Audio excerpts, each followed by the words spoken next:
Comme vous le savez déjà, apprendre le HTML, c'est apprendre les balises. Et vous connaissez déjà certainement certaines balises comme la balise P qui permet de définir un paragraphe, la balise HTML qui regroupe toutes les balises du langage HTML, la balise Head qui contient les informations de l'entête d'une page web, la balise Body qui contient le contenu d'une page web, et bien sûr la balise Title qui est un élément de la balise Head et qui définit le titre d'un document. Les balises HTML commencent toujours par une balise d'ouverture et une balise de fermeture. La balise de fermeture est identifiée par le symbole slash qui désigne la fermeture de la balise. Vous deviez savoir que les balises en HTML contiennent des attributs. Il existe d'ailleurs plusieurs types d'attributs. On a les attributs globaux qui représentent des attributs qui se trouvent sur toutes les balises. Les attributs spécifiques qui représentent des attributs spécifiques à certaines balises. Les attributs facultatifs et les attributs obligatoires. Pour définir un attribut dans une balise, cela commence toujours au niveau de la balise d'ouverture.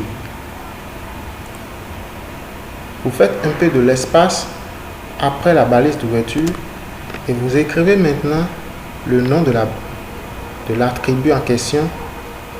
Par exemple, l'attribut ID et vous lui donnez une valeur.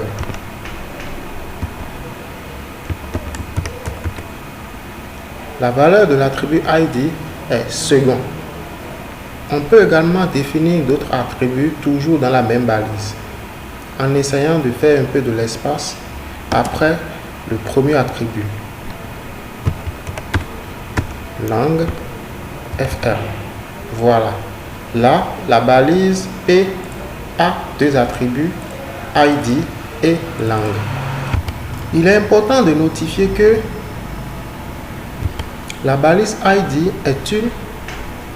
l'attribut ID est un attribut qui ne doit être dupliqué en aucun cas dans une autre balise.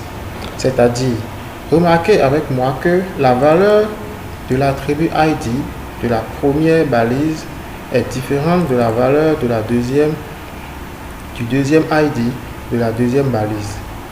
Pourquoi? Parce que l'attribut ID est un attribut spécifique qui ne doit pas être dupliqué dans une autre balise.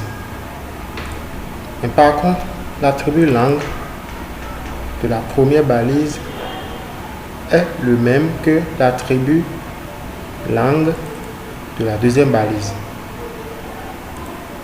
Pourquoi? Parce que l'attribut langue est un attribut global qui peut être dupliqué dans une autre balise.